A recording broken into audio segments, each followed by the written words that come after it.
Buenas, en esta clase nosotros vamos a ver algunos circuitos de modulación angular. Eh, Vamos a concentrar un poco más en circuitos integrados y bueno, como igual que en AM nos vamos a concentrar en el laboratorio, en lo que de verdad se utiliza en la industria, que es más el diseño a través de software, aunque los circuitos integrados sí se utilizan todavía.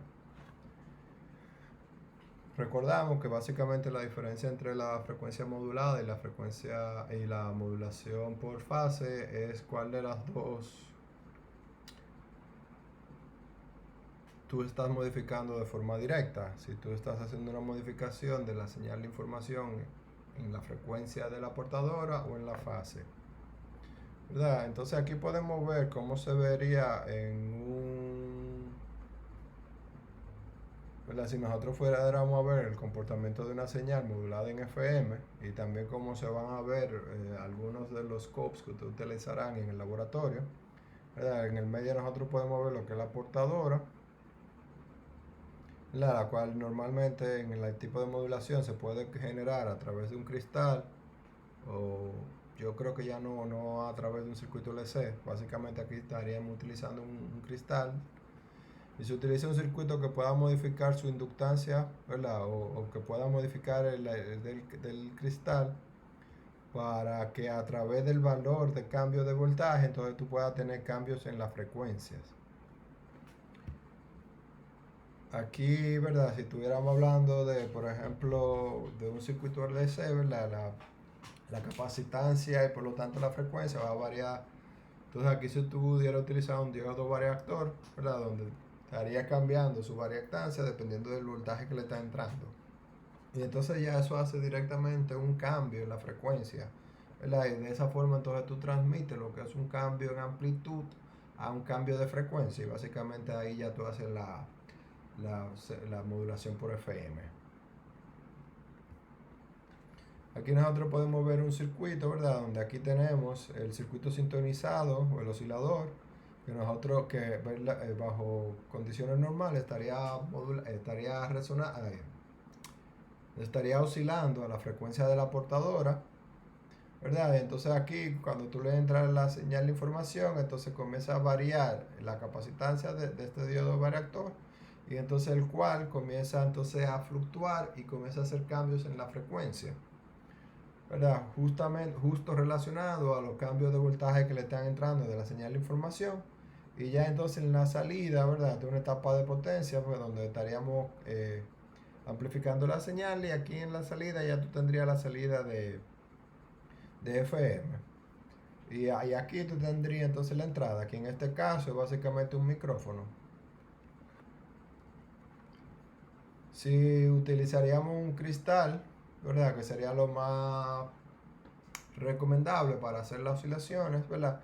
El variactor absorbe la frecuencia resonante natural del cristal y entonces, ¿verdad? Que estaría representado aquí, ¿verdad? Entonces lo que hacemos es que forzamos al cristal a variar su frecuencia, pero este tipo de sistema lo que normalmente hace tiene una desviación de frecuencia muy bajita que sería de 200 Hz. Pero lo que nosotros podemos utilizar, ¿verdad? Es un multiplicador de frecuencia. Y entonces, similar a lo que habíamos visto ya en la modulación por amplitud, ¿verdad? Entonces, ¿qué pasa? Es que aunque la frecuencia también aumenta, esa desviación también aumenta. Entonces, de esa forma, utilizando multiplicadores de frecuencia, nosotros podemos aumentar la desviación de frecuencia que tiene la señal, que tiene el cristal.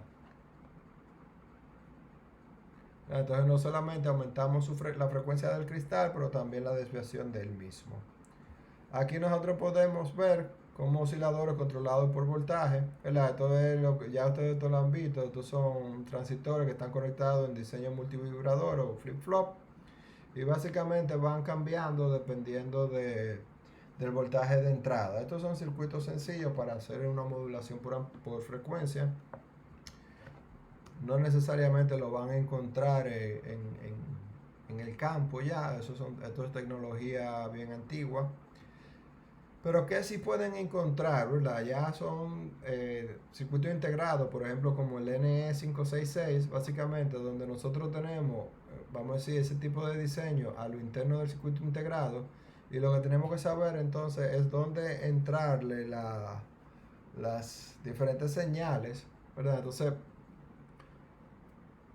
sería muy interesante de que ustedes estudien el datasheet del NE566 para que puedan entender cómo hacer una modulación por frecuencia utilizando ese circuito integrado. Este es el esquemático ya interno de cómo se vería el circuito integrado. Y esto es un diagrama en bloque de otro circuito integrado que es el ADF7021, donde nosotros podemos hacer un transmisor tanto FSK como ASK. Entonces, en la modulación por fase, nosotros tenemos circuitos que son similares en la transmisión. Y básicamente la desviación de frecuencia va a variar dependiendo entonces de la señal de información que le estamos entrando y el carrier que le estamos entrando. Aquí se le entra la señal de información de la portadora, que puede ser un cristal o un circuito RLC, ¿verdad? Entonces el diodo, el variactor, lo que hace es que como en la sumatoria, ¿verdad?, del variactor, de la señal de información y del carrier, entonces nosotros tendríamos que él va a cambiar en relación tanto al carrier como a la señal de información. Entonces este capacitor también ayuda a que exista ese cambio de frecuencia del carrier y no se vería afectado en la amplitud de esa señal del carrier. Entonces, ¿qué pasa? El demodulador angular, tanto para la frecuencia modulada como para la modulación por fase, es igual. Entonces tenemos un detector dependiente, un circuito sintonizado y un diodo convertidor que cambia la frecuencia en voltaje. Aquí tendríamos que la bobina, ¿verdad?, y el capacitor forman el circuito en resonancia y ya el diodo hace el recorte y presenta la señal como se vería, ¿verdad?, haciendo ese cambio de la frecuencia a la amplitud.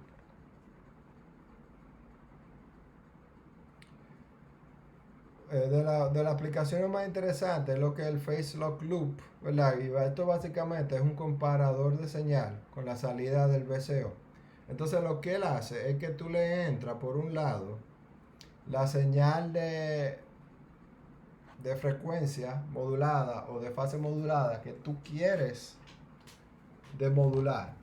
Y por otro lado tú tienes un oscilador o un circuito que oscila a la frecuencia que tú estás, o sea, a la frecuencia de la portadora. Y lo que hace el Phase Lock Loop es que determina la diferencia en fase que hay entre la entrada de la señal modulada y la entrada y esa señal que oscila de la portadora. Entonces, cuando detecta esa diferencia de fase, él lo representa como señales eléctricas. Entonces, lo que hace el Phase Lock Loop básicamente es de diferencias en frecuencias pasarla a variaciones de amplitud de una señal eléctrica, que es justo lo contrario que hace un modulador. Un modulador FM lo que hace es que diferencias en amplitudes la convierte en diferencias en voltaje. Por lo que un Phase Lock Loop se puede utilizar, o un PLL, se puede utilizar directamente como un desmodulador de FM o de PM. Porque es el trabajo que hace, detectar las variaciones que existen entre dos señales, las variaciones en frecuencia entre dos señales y convertir eso entre una señal eléctrica que ya entonces puede ser amplificada y reproducida fácilmente. Básicamente aquí podemos detallar cómo funciona el PLL cuando la diferencia entre la frecuencia de la señal de entrada y la del VCO están dentro del lock range, ¿verdad?, que entonces es lo que es la desviación de frecuencia. El PLL mantiene un voltaje de salida proporcional al error de fase entre ambas señales. Y el voltaje es proporcional a la desviación de frecuencia. O sea, que aquí, ¿verdad?, una vez él entiende cuál es el ancho de banda total, entonces lo que él comienza es a trabajar en esa diferencia que existe entre las dos señales. Una de ellas tú la estás reproduciendo en el receptor y el otro es la que tú estás recibiendo del transmisor. Por último, algo muy importante que se puede ver en la modulación FM comercial, y esto cuando hablamos ya de la radio, es que se introdujo lo que era la radio estéreo.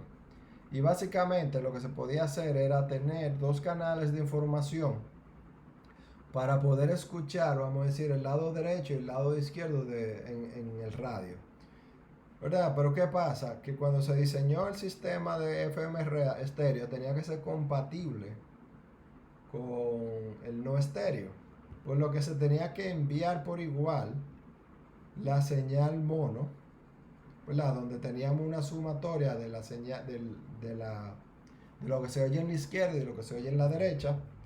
Entonces lo que ellos hicieron fue que hicieron una señal compleja donde vamos a decir que en un lado teníamos la señal mono, después se hacía o se hace una pequeña modulación de la señal donde se resta el lado izquierdo y el derecho y se crea esta señal compleja, se introducen ciertas informaciones adicionales, ¿verdad? Y entonces todo esto de 0 a 100 kHz es lo que se considera la señal de información. Y esta es la señal entonces que se procesa para ser enviada.